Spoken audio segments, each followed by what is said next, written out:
ఒక సమస్య కాదు, సమస్యల వలయంలో చిక్కుకున్నామని ప్రజలు షర్మిల దగ్గర కన్నీళ్లు పెట్టుకున్నారు. పావలా వడ్డీ రావడం లేదు, బోర్లు ఎండిపోయాయి, పొలాలు బీళ్లు అయ్యాయి, ఎలా బతకాలి మేడం అంటూ ఓ మహిళ షర్మిలను ప్రశ్నించింది.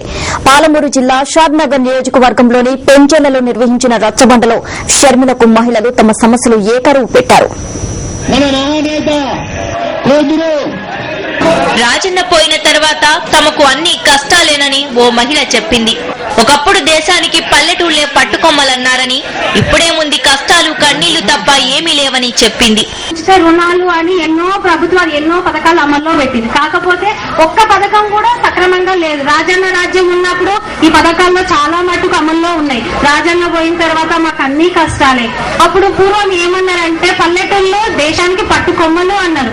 కాకపోతే ఇప్పుడు ఏముంది మేడం, పల్లెటూళ్ళలో కష్టాలు కన్నీళ్లు తప్ప ఏమీ లేవు. ఇప్పుడు భూమిలో వర్షం నీరు మొత్తం తగ్గిపోయింది. ఎన్ని బోర్లు వేసినా కూడా రైతులు అప్లపాలు కావడం, అప్పు తీసుకొచ్చి బోర్ వేయడము, మరి ఆ బోర్లో నీళ్లు రాకుంటే రైతు ఆత్మహత్య చేసుకోవడం, ఇవే సరిపోయింది మేడం ఊళ్ళల్లో. కాకపోతే రైతులని ఆదుకునే వాళ్ళు ఎవరూ లేరు మేడం. రాజన్న రాజ్యం ఉన్నప్పుడు రైతులను ఆదుకుంటాము అనేసి ఒప్పంద మాట ఇచ్చి సగంలో మాట కొద్దిగా చెల్లబట్టుకున్న రాజ్యాంగ మనకు లేకుండా పోయారు మేడం. రాజన్న ఇప్పటి వరకు ఉంటే ఇవన్నీ నెరవేరుతుంది మేడం. రుణాలు మాఫీ అయినాయి మేడం. అప్పుడు రాజశేఖర్ రెడ్డి ప్రభుత్వం ఉన్నప్పుడు రుణాలు మాఫీ అయినాయి. మహిళలు మాట్లాడిన అనంతరం రైతు సమస్యలపై మరో అన్నదాత గళం విప్పారు. ఈ ప్రభుత్వం రైతుల గురించి ఏమాత్రం ఆలోచించడం లేదని చెప్పారు. సొసైటీల దగ్గర లైన్ లో నుంచున్న విత్తనాలు ఎరువులు దొరకడం లేదని చెప్పారు.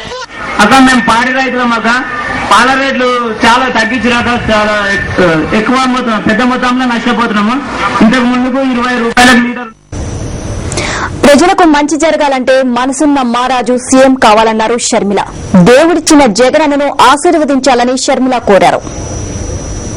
రాజశేఖర రెడ్డి గారు ఏ ప్రభుత్వాన్ని గెలిపించారో ఆ ప్రభుత్వం కాదు ఇది రాజన్న రాజ్యం లాగా తయారైంది. ఇది అట్లా ఏది ఇప్పుడు పాత కాంగ్రెస్ పార్టీ లాగా లేదు. ఇది అందరూ కలిసి కూడుకొని ప్రజల్ని దోపిడీ చేసి వాళ్ళ ఖజానాన్ని నింపి వాళ్ళ స్వార్థ రాజకీయాల కోసం వాళ్ళ కుర్చీలు కోసం నీచమైన కుట్రలు చేస్తున్నారు. అట్లాంటి ప్రభుత్వం ఉంది ఇప్పుడు. మరి కాంగ్రెస్ కు తెలుగుదేశంతో మిగతా పార్టీలు అందరికీ బుద్ధి చెప్పి జగనన్నను గెలిపించుకోకపోతే ధరలు తగ్గవు, ఈ రుణాలు మాఫీ కావు, కాలేజీలలో ఫీజులు ఇబ్బంది ఉంటాయి, ఆర్టీసీ ఛార్జీలు ఇంకా పెరుగుతాయి, గ్యాస్ ఛార్జీలు ఇంకా పెరుగుతాయి, కరెంటు ఛార్జీలు ఇంకా పెరుగుతాయి. ఇట్లా పెరుగుతూనే పోతా ఉంటాయి. జనాలను ప్రేమించే వ్యక్తి ముఖ్యమంత్రిగా లేకపోతే ఎంత దారుణంగా ఉంటుందో గత 3 సంవత్సరాలుగా మీరు చూస్తూనే ఉన్నారు. రాజశేఖర రెడ్డి గారు ఉన్నప్పుడు ఆర్టీసీ ఛార్జీలు పెరగలేదు, కరెంటు ఛార్జీలు పెరగలేదు, గ్యాస్ ఛార్జీలు పెరగలేదు, వాటర్ బిల్స్ పెరగలేదు, ఏది పెరగలేదు. రాజశేఖర రెడ్డి గారు వల్లనే మీకు రాజీవ్ గృహకల్ప వచ్చింది. రాజశేఖర రెడ్డి గారు వల్లనే ఎంతో లక్షల మందికి 45 లక్షల మందికి ఇందిరమ్మ ఇళ్లు వచ్చినాయి. 40 లక్షల మంది విద్యార్థులు ఉచితంగా చదువుకున్నారు. ఆరోగ్యశ్రీలో లక్షల విలువ ఆపరేషన్లు లక్షల మంది చేయించుకున్నారు. ఇట్లా ఇవన్నీ జరగాలంటే మనసున్న వాడు ముఖ్యమంత్రిగా ఉండాలి. మనకు రాజశేఖర రెడ్డి గారు లేకపోవడం చాలా దురదృష్టకరం.